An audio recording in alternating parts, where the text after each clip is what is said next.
Hello everyone, my self Balinder Kashyap. मेरी जो presentation है वो निकोलिक प्रिज्म के ऊपर है कि निकोलिक प्रिज्म की वर्किंग क्या होती है, प्रिंसिपल क्या होते हैं और इसकी कंस्ट्रक्शन क्या होती है, इसके यूजेस क्या होते हैं, ये किस बेस पे काम करता है, ये सब हम डिस्कस करेंगे इस प्रेजेंटेशन के अंदर। तो आते हैं इसके इंट्रोडक्शन से। ये निकोलिक प्रिज्म की एक रियल इमेज है। इंट्रोडक्शन में Nikolic prism was invented by William Nikolic in 1828। Nikolic prism William Nikolic ने 1828 में इन्वेंट किया, मतलब खोजा। It is an optical device, ये एक ऑप्टिकल डिवाइस होता है मतलब मेड विद कैल्साइट क्रिस्टल, जो कैल्साइट क्रिस्टल के द्वारा बना होता है। तो अब हम डिस्कस करते हैं इसके प्रिंसिपल के बारे में कि इसका प्रिंसिपल क्या है, ये किस बेस पे काम करता है। When an ordinary light is transmitted through a calcite crystal, जो ये ऑर्डिनरी लाइट है जो कैल्साइट क्रिस्टल के अंदर एंटर करेगी तो ये दो रेज में डिवाइड हो जाएगी। One is known as ordinary ray and other is known as an extraordinary रे।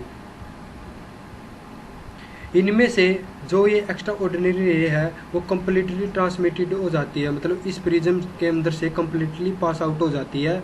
और जो ये ऑर्डिनरी रे है वो कम्प्लीटली पास आउट नहीं होती। वो क्यों नहीं होती ये भी हम डिस्कस करेंगे।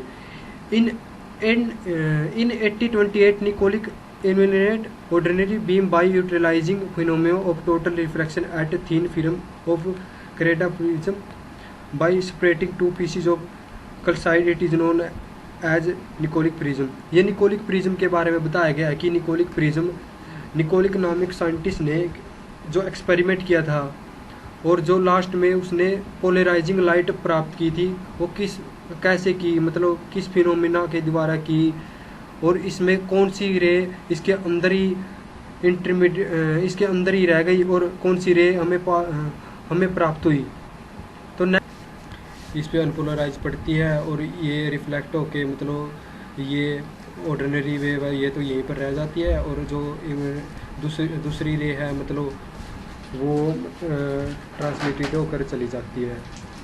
तो इसमें ये रखा है जो वर्किंग है उसके बारे में यही बता रखा है। उनके बीच में दो डेंसर और रेयर मीडियम के होते हैं, यही है मतलब इसमें। तो इसमें है मतलब जो वो अनपोलराइज लाइट आई थी वो दो बीम में स्प्लिट हो गई थी, ऑर्डिनरी और एक्स्ट्रा ऑर्डिनरी वेव, जिसमें एक रे तो चली गई थी मतलब पूरी तरह से पासिंग होके और एक यहीं पर रह गई थी।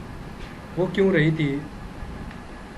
पहले तो ऑर्डिनरी एक्स्ट्रा ऑर्डिनरी रे जो पास होके गई थी उसका रिफ्लेक्टिव इंडेक्स था वो था 1.4864 और दूसरा ये होगी कनाडा बल्सम, इसका रिफ्लेक्टिव इंडेक्स हो गया 1.526 और जो ऑर्डिनरी रे है उसका रिफ्लेक्टिव इंडेक्स हो गया 1.6। तो इसमें सबसे छोटी होगी reflective index of extra ordinary. तो ये इस मीडियम में जाते टाइम तो ये तो हो गया इसके लिए डेंसर रेयर मीडियम और ये हो गया डेंसर मीडियम। ये केवल एक्स्ट्रा ऑर्डिनरी वेव के लिए है, रे के लिए है। ये rare medium to denser medium जाएगी बिकॉज इसका रिफ्लेक्टिव इंडेक्स जो ये बीच में जो सीमेंट के रूप में हम कनाडा बाल्सम यूज कर रहे हैं इसका रिफ्लेक्टिव इंडेक्स इससे कम है, मतलब बाल्सम का रिफ्लेक्टिव इंडेक्स ज़्यादा है और एक्स्ट्रा ऑर्डिनरी का वेव ज़्यादा है, इसलिए ये पासिंग करगी, इसको पास करगी, मतलब ये इन दोनों प्रिज्म में से पास होके सीधी चली गई। मतलब ये अनपोलराइज लाइट आई यहाँ से और ये पासिंग होके यहाँ से सीधी मतलब चली गई।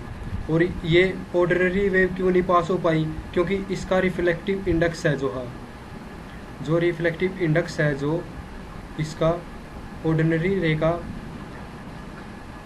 वो जो बीच में ली गई है कनाडा बाल्सम उसका रिफ्लेक्टिव इंडेक्स से ज़्यादा है तो ये यहीं पर रह गई। ये क्यों रही, इसका रिफ्लेक्टिव इंडेक्स इससे ज़्यादा हो गया तो ये डेंसर मीडियम की तरह बिहेव करेगी और ये रेयर मीडियम की तरह बिहेव करेगी, तो ये यहीं पर रिफ्लेक्ट हो जाएगी। और रिफ्लेक्ट क्यों होगी, रिफ्लेक्ट भी होगी ये 90 डिग्री पे, मतलब जिस जिस एंगल से आई है ये उसी एंगल पे रिफ्लेक्ट होगी, क्योंकि हमने इसको एक क्रिटिकल एंगल पे हॉल करवाया था।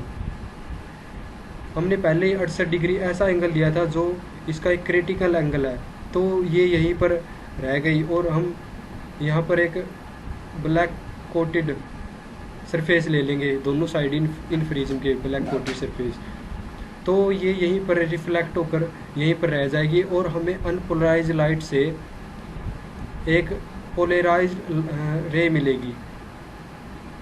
इस प्रिज्म का यूज कैसे किसके लिए होता है, इस प्रिज्म का यूज अनपोलराइज लाइट से पोलराइज लाइट को प्राप्त करने के लिए इस प्रिज्म का यूज होता है। तो ये था हमारा टॉपिक।